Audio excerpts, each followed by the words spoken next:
बहुत समय पहले की बात है। एक छोटे से गांव में एक साधारण लड़का नामक रामू रहता था। रामू बहुत ही ईमानदार और मेहनती था, लेकिन वह गरीब था और उसकी कोई बड़ी संपत्ति नहीं थी। उसका काम दिन भर जंगल से लकड़ियां इकट्ठा करना और गांव वालों को बेचना था, ताकि वह थोड़ा बहुत पैसा कमा सके। एक दिन जब रामू जंगल में लकड़ी काटने गया, तो उसने एक अजीब सी चीज देखी। एक पुराना लकड़ी का सिलेंडर जमीन में आधा दबा हुआ था। रामू ने उसे खींचकर बाहर निकाला। जब उसने सिलेंडर को अच्छे से देखा, तो उसके भीतर एक चमकदार चीज दिखाई दी। यह एक जादुई सिलेंडर था। जैसे ही रामू ने उस सिलेंडर को छुआ, वह अचानक बोल पड़ा, तुमने मुझे मुक्त किया। अब मैं तुम्हारी 3 इच्छाएं पूरी करूंगा। रामू हैरान था, लेकिन उसने जल्दी से सोचा कि वह क्या चाहेगा। पहली इच्छा उसने यह की, मैं इतना अमीर बनना चाहता हूँ कि मुझे कभी भी पैसों की कमी महसूस न हो।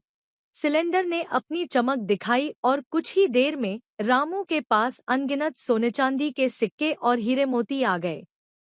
दूसरी इच्छा उसने यह की, मुझे एक सुंदर महल चाहिए, जिसमें मैं आराम से रह सकूं। सिलेंडर ने फिर से अपनी चमक दिखाई और तुरंत एक विशाल महल रामू के सामने खड़ा हो गया।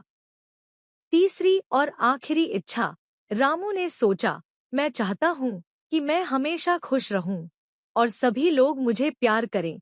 सिलेंडर ने एक आखिरी बार चमक मारी और रामू के जीवन में सुख शांति और खुशी आ गई।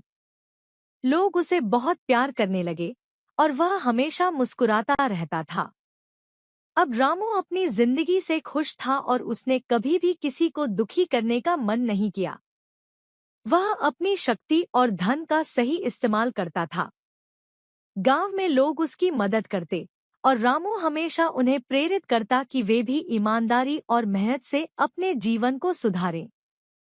इस तरह रामू और जादुई लकड़ी का सिलेंडर एक नई कहानी बन गए, जो गांव-गांव में प्रसिद्ध हो गई। वह जानता था कि असली खुशी बाहरी चीजों में नहीं, बल्कि दिल से दिल तक के रिश्तों और अच्छे कर्मों में है। इस कहानी से यह सीखने को मिलता है कि जो कुछ भी हमें प्राप्त हो, उसे हमेशा अच्छे कार्यों के लिए इस्तेमाल करना चाहिए और दूसरों की मदद करनी चाहिए।